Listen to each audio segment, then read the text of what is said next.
ఎన్నికల ప్రచారంలో ఉన్న వైసీపీ అధినేత సీఎం జగన్ పై శనివారం రాత్రి రాళ్ల దాడి జరిగింది. విజయవాడలో జరిగిన ఈ ఘటన ఏపీ రాజకీయాల్లో సంచలనంగా మారింది. ముఖ్యమంత్రిగా ఉన్న జగన్ పై దాడి జరగటం, ఈ ఘటనలో ఆయన నెదుటిపై గాయం కావడంతో ఈ దాడిని సీరియస్ గా తీసుకున్నారు రాష్ట్ర పోలీసులు. ఇప్పటికే అన్ని కోణాల్లో విచారణ ప్రారంభించారు. దాడిపై ప్రాథమికంగా ఓ అంచనా వచ్చినప్పటికీ ఇప్పటి వరకు సరైన ఆధారాలు లభించలేదు. ఇక ఇదే విషయంపై మరింత సమాచారాన్ని మా ప్రతినిధి వెంకట అందిస్తారు. దాడి ఘటన అయితే మాత్రం దేశవ్యాప్తంగా సంచలనం రేకెత్తించిందని చెప్పుకోవచ్చు. ముఖ్యంగా రాష్ట్ర ముఖ్యమంత్రి జగన్మోహన్ రెడ్డిపై రాయి దాడి చేసిన ఘటనకు సంబంధించి ఒక్కసారిగా రాష్ట్రం ఉలిక్కిపడిందని చెప్పుకోవచ్చు. ఎందుకంటే భద్రతా సిబ్బంది వైఫల్యాలు ఇందులో ప్రత్యక్షంగా కనిపిస్తున్న పరిస్థితి. వాస్తవానికి రాష్ట్ర ముఖ్యమంత్రి జగన్మోహన్ రెడ్డి బస్సు యాత్ర ప్రారంభించినప్పటి నుంచి కూడా భద్రతా సిబ్బంది వైఫల్యాలు అక్కడక్కడ కనిపిస్తున్న పరిస్థితి. చెప్పులతో దాడి చేయడము, అదేవిధంగా ఇప్పుడు రాయితో దాడి ఘటన చూసుకోవచ్చు. ఈ దాడుల నేపథ్యంలో భద్రతను మరింత పెంచాల్సిన అవసరం ఎంతైనా ఉంది. అయితే రాష్ట్ర ముఖ్యమంత్రి జగన్మోహన్ రెడ్డి నిన్న నాలుగో విడత అంటే గుంటూరు నుంచి ఎన్టీఆర్ జిల్లాలోకి అడుగుపెట్టిన నేపథ్యంలో బస్సు యాత్ర ఇటు వారి దగ్గర నుంచి కూడా పెద్ద ఎత్తున జనసందోహం మధ్య ఆయన బస్సు యాత్ర కొనసాగింది. విజయవాడలో అడుగుపెట్టిన తర్వాత అడుగడుగున నీరాజనాలు పలికారు ప్రజలు.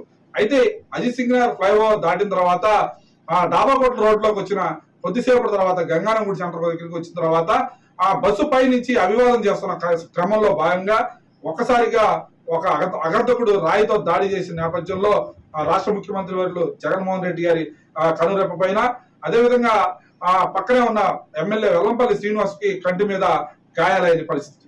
ఈ నేపథ్యంలో వెంటనే స్పందించిన అక్కడ భద్రతా సిబ్బంది మళ్ళీ బస్సులోకి తీసుకెళ్లి ప్రథమ చికిత్స అందించిన అనంతరం మళ్ళీ బస్సు యాత్ర కొనసాగించారు.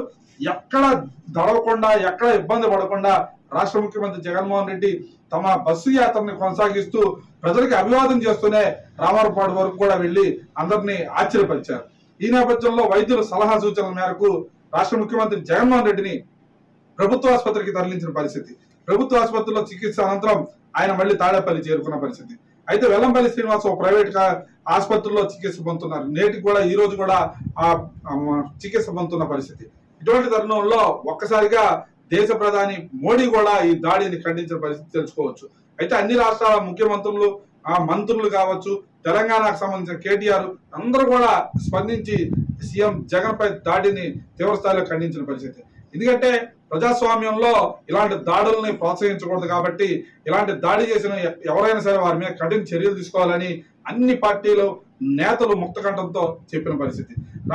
ప్రతిపక్ష నాయకుడైన చంద్రబాబు నాయుడు కూడా ఈ విషయం మీద జగన్ పై జరిగిన దాడిని ఖండించిన పరిస్థితి నెలకొందని చెప్పుకోవచ్చు.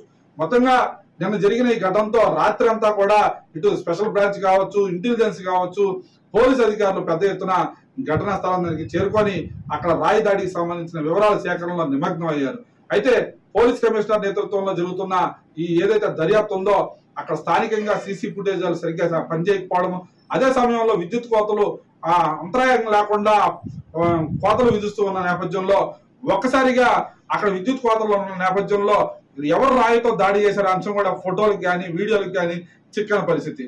అయితే పోలీసులు ఎంత గాలింపు చర్య చేపట్టినప్పుడు కూడా ఆ రాయి దాడికి సంబంధించిన నిందితుడిని ఇప్పటి వరకు కూడా పట్టుకోలేని పరిస్థితి నెలకొందని చెప్పుకోవచ్చు. మొత్తంగా ఎవరైతే దీనికి ఇప్పుడు ఇక్కడ మధ్య నియోజకవర్గం అంటే సెంట్రల్ నియోజకవర్గ కాన్స్టిట్యున్సీ కాబట్టి తెలుగుదేశం పార్టీ మీద ఆరోపిస్తున్న తరుణంలో మరి ప్రతిపక్ష నాయకుడిగా ఉన్న బోండా ఉమామహేశ్వరరావు ఇక్కడ అభ్యర్థి, ఆయన ఇంటి వద్ద కార్యాలయం వద్ద కూడా తెలుగుదేశం పార్టీ కార్యకర్తలు నాయకులు పెద్ద ఎత్తున చేరుకొని ఆయన మీద ఎక్కడైనా దాడి జరుగుతుందనే అంశంతో ఆయనకి పహారా కాస్తున్న పరిస్థితి నెలకొందని చెప్పుకోవచ్చు. ఈ విషయాలు ముందుగానే గ్రహించిన పోలీసులు కూడా ప్రతిపక్ష నాయకుడు బోండా ఉమామహేశ్వరరావుకి బందోబస్తు నిర్వహిస్తున్న పరిస్థితి. అయితే ఈ ఘటన తర్వాత ఒకసారిగా రెండు పార్టీల నేతల నుంచి ఒకరు ఆరోపణలు చేసుకుంటూ ముందుకెళ్తున్నారు. సోషల్ మీడియాలో కూడా ఈ విషయం మీద ఎవరికి వారు తమ వైనంలో మీమ్స్ అయితే చేస్తున్న పరిస్థితి నెలకొందని చెప్పుకోవచ్చు. ఇప్పటికే పోలీసులకైతే ఆదేశాలు జారీ చేశారు. పోలీసులు కూడా ఈ విషయం మీద స్పష్టంగా ఒక ఏదైతే దీని నివేదిక అందించినట్టుగా తెలుస్తోంది. మొత్తంగా ఈ ఘటనకు సంబంధించి రాష్ట్ర వ్యాప్తంగా పెద్ద ఎత్తున ఆందోళనలు జరుగుతున్నాయి. దీని మీద నిందితుడు దొరికితే తప్ప అసలు వాస్తవాలు బయటికి రావు కాబట్టి మరి ఈ విషయంలో పోలీసులు చాకచక్యంగా వ్యవహరించి నిందితుడిని పట్టుకునే వరకు కూడా ఈ వ్యవహారం రాష్ట్ర స్థాయిలో ఇప్పుడు ఉద్రిక్తతలు నెలకొంటుందని చెప్పుకోవాలి. దీని మీద పోలీసు యంత్రాంగం కఠిన చర్యలు తీసుకునేలాగంటే స్పష్టమైన ఎవరైతే దాడికి పాల్పడ్డాడో ఆ దాడికి పాల్పడిపోయిన వ్యక్తిని ఎవరైతే ఉన్నారో అతన్ని పట్టుకోవాలని, వెంటనే అతన్ని శిక్షించాలనే విషయాల మీద అయితే రాష్ట్ర వ్యాప్తంగా ఆందోళన జరుగుతున్నాయి. దీనిలో ప్రతిపక్ష పాత్ర ఉందా లేదా అనే అంశం మీద కూడా ఆ కోణంలో కూడా విచారించాలని ఇప్పటికే స్పష్టంగా డిమాండ్ చేస్తున్న పరిస్థితి నెలకొందని చెప్పుకోవచ్చు. ఇటు తెలుగుదేశం, టీడీపీ నాయకుల మధ్య మాటల యుద్ధం కొనసాగుతుంది. మరి నిందితుడు దొరికే వరకు కూడా ఈ మాటల యుద్ధం ఆగే పరిస్థితి కనిపించట్లేదు. దీని మీద వెంటనే స్పందించాలని కోరుతూ రాజ్ న్యూస్ విజయవాడ నుంచి.